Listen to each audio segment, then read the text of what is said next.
Hi, ഇന്ന് നമ്മളൊരു ചമ്മന്തിയാണ് ഉണ്ടാക്കുന്നത്. വളരെ സിമ്പിളായിട്ടുള്ള ഒരു നാടൻ റെസിപ്പിയാണ്.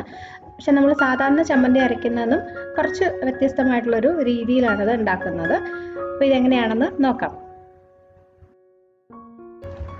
അപ്പോൾ ഇതേ ചമ്മന്തിക്ക് വേണ്ട സാധനങ്ങളൊക്കെ ഞാൻ എടുത്തു വെച്ചിട്ടുണ്ട്. ഒരു ചെറിയ തേങ്ങയുടെ പകുതി ഇതുപോലെ ചെറിയ കഷ്ണങ്ങളായിട്ട് മുറിച്ച് വെച്ചത്. പിന്നെ വേണ്ടത് ഒരു 10 ചെറിയ ഉള്ളി വൃത്തിയാക്കി വെച്ചത്. ചെറിയ അല്ലിയാണ്, അപ്പോൾ ഞാനൊരു ഏകദേശം 10 എടുത്തിട്ടുണ്ട്. പിന്നെ കുറച്ച് വറ്റൽമുളകും ഞാൻ 10 എടുത്തിരിക്കുന്നത്. 10 ചേർക്കുമ്പോൾ അത്യാവശ്യം നല്ല എരിവുണ്ടാവും കേട്ടോ ചമ്മന്തിക്ക്. അപ്പോൾ നിങ്ങൾക്ക് എരിവ് കുറച്ച് മതി എന്നുണ്ടെങ്കിൽ മുളകിൻ്റെ അളവ് കുറച്ചാൽ മതി. അതുപോലെ തന്നെ ഞാൻ ഈ വറ്റൽമുളകിൻ്റെ ഉള്ളിലുള്ള കുരു ഉണ്ടല്ലോ, അതൊക്കെ അങ്ങ് കളഞ്ഞിട്ടാണ് ചമ്മന്തി അരയ്ക്കുന്നത്. അപ്പം കുറച്ച് ഒന്ന് എരിവ് കുറഞ്ഞിരിക്കും. പിന്നെ വേണ്ടത് വാളൻ പുളി. പുളിയുടെ അളവ് നിങ്ങളുടെ ഇഷ്ടം പോലെ എടുക്കാം കേട്ടോ. ചമ്മന്തിക്ക് എത്ര പുളി വേണമെന്ന് വെച്ചാൽ അതിനനുസരിച്ച് എടുക്കാം. പിന്നെ ഒരു ചെറിയ കഷ്ണം ഇഞ്ചിയും എടുത്തിട്ടുണ്ട്. ഇഞ്ചി ഇതുപോലെ ഒരു ചെറിയ കഷ്ണം മതി. പിന്നെ ഒരു തണ്ട് കറിവേപ്പിലയും വേണം. ആവശ്യത്തിനുള്ള ഉപ്പ്. ഇത്രയും സാധനങ്ങളാണ് നമുക്ക് വേണ്ടത്. പിന്നെ ഇത് ഉണ്ടാക്കാൻ തുടങ്ങാം. അപ്പോൾ ഞാനൊരു പാൻ വെച്ചിട്ടുണ്ട്. അതിനകത്തോട്ട് നമ്മൾ ആദ്യം എടുത്തു വെച്ച തേങ്ങയുണ്ടല്ലോ, ചെറിയ കഷ്ണങ്ങളായിട്ട് മുറിച്ചത് ഇട്ട് കൊടുക്കുകയാണ്. ഇത് നമുക്കൊന്ന് മൂപ്പിച്ചെടുക്കണം. ഈ തേങ്ങ കുറച്ചൊന്ന് ഒന്ന് ബ്രൗൺ ആയിട്ട് വരണം. നമ്മൾ ഈ തേങ്ങ ചുട്ടരച്ച് ചമ്മന്തി അരക്കത്തില്ലേ, ആ ഒരു രീതി തന്നെയാണ്. പക്ഷേ അടുപ്പുണ്ടെങ്കിൽ അടുപ്പിൽ വെച്ചിട്ട് നമുക്ക് ചുട്ടെടുക്കാം. അല്ലാതെ നമ്മൾ ഗ്യാസിൽ വെച്ച് തേങ്ങ ചുട്ടെടുക്കുന്നത് അത്ര ഹെൽത്തി അല്ല. കാരണം ഗ്യാസിൽ നമ്മൾ നേരിട്ട് അങ്ങനെ സാധനങ്ങൾ കുക്ക് ചെയ്യാൻ പാടില്ല. അപ്പം അതുകൊണ്ടാണ് ഇങ്ങനെ പാനിലിട്ടിട്ട് ചെയ്തെടുക്കുന്നത് കേട്ടോ. അപ്പോൾ ഇത് നല്ലോണം ഒന്നിങ്ങനെ ബ്രൗൺ കളറായിട്ട് വരുന്നവരെ മൂപ്പിക്കാം. ഒരു മീഡിയം ഫ്ലെയിമിലിട്ടിട്ട് ചെയ്താൽ മതി. ഒരു 3-4 മിനിറ്റ് എടുക്കും.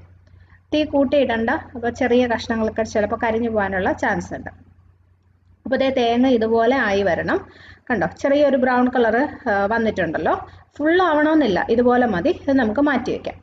ഇനി അതേ പാനിൽ തന്നെ വറ്റൽമുളക് എടുത്തിട്ടുണ്ട്. ഞാൻ നേരത്തെ പറഞ്ഞ പോലെ വറ്റൽമുളകിൻ്റെ ആ കുരുവെല്ലാം മാറ്റിയിട്ടാണ് എടുത്തിരിക്കുന്നത്. ഇത് നമുക്ക് നന്നായിട്ട് മൂപ്പിച്ചെടുക്കാം. അപ്പോൾ മുളക് ഇതുപോലെ മൂത്തിട്ടുണ്ട്. ഇത് നമുക്ക് മാറ്റാം.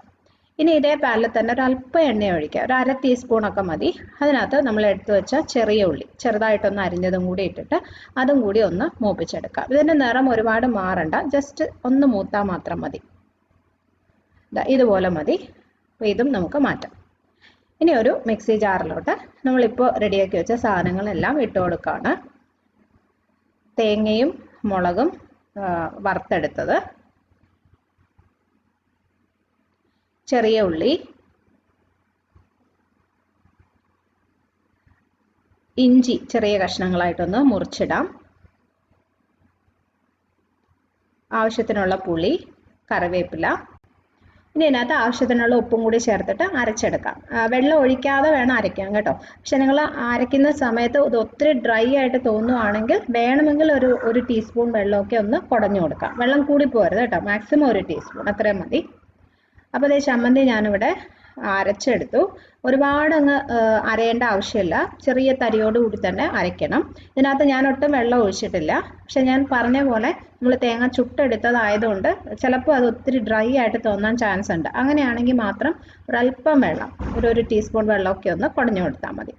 ഇനി ഇതെല്ലാം കൂടി നന്നായിട്ടൊന്ന് കൈവച്ചത് ഇതുപോലെ കുഴച്ചെടുത്തിട്ട് നമുക്ക് ഉരുട്ടി എടുക്കാം.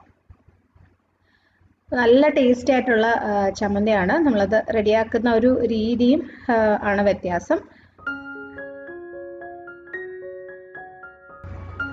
അപ്പോൾ ഈ രീതിയിൽ നിങ്ങൾ ട്രൈ ചെയ്ത് നോക്കിയിട്ടില്ലെങ്കിൽ ഉണ്ടാക്കി നോക്കണം. ഇനി ഇത് അമ്മിക്കല്ലിലൊക്കെ അരച്ചെടുക്കുകയാണെങ്കിൽ ഇതിലും സൂപ്പർ ടേസ്റ്റ് ആയിരിക്കും കേട്ടോ. അപ്പോൾ ഇതേ ഒരു ചമ്മന്തിയും ഒരു കുഞ്ഞു മെഴുക്കുവരട്ടിയും മീൻ പൊരിച്ചതോ മുട്ടയൊക്കെ ഉണ്ടെങ്കിൽ അതിലും കൂടുതൽ ടേസ്റ്റ് വേറെ ഒന്നിനുമില്ല. ഒരു ബിരിയാണി കഴിച്ചാലും കിട്ടില്ല അല്ലേ. അപ്പോൾ നിങ്ങൾ ഉണ്ടാക്കി നോക്കിയിട്ട് അഭിപ്രായം അറിയിക്കണം. ഈ വീഡിയോ നിങ്ങൾക്ക് ഇഷ്ടമായെങ്കിൽ ലൈക്ക് ചെയ്യാനും ഷെയർ ചെയ്യാനും കമൻറ്റ് ചെയ്യാനും മറക്കരുത്. ചാനൽ നിങ്ങൾ സബ്സ്ക്രൈബ് ചെയ്തിട്ടില്ലെങ്കിൽ ഒന്ന് ചെയ്തേക്കണേ. അടുത്തൊരു വീഡിയോ ആയിട്ട് വീണ്ടും കാണാം. Bye friends, thank you for watching.